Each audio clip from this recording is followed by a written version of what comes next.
Quick truth about manifestation: you don't have to stay positive all the time to actually get what you want.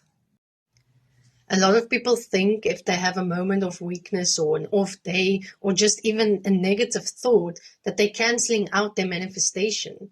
But the truth is, the universe doesn't respond to that. It responds to your dominant state, your dominant emotional state that you have, not a fleeting mood. It's totally normal to feel sad, angry, frustrated, or disappointed sometimes. It's healthy. Your emotions are signals. And the key isn't to suppress them, it's to experience them, let them flow, and then return back to your emotional baseline.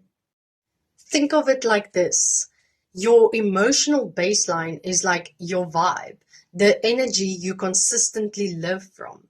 Random mood swings, they aren't the problem. It's when you start lingering in them, that's when they start affecting your dominant energy that you put out into the universe. So allow yourself to feel fully and come back to your emotional baseline.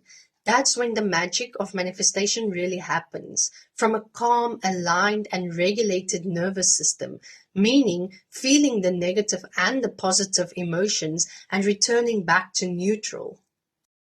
So you don't need to feel happy, cheery, and positive all the time. You're human. All you need to do is to return back to your aligned self again and again.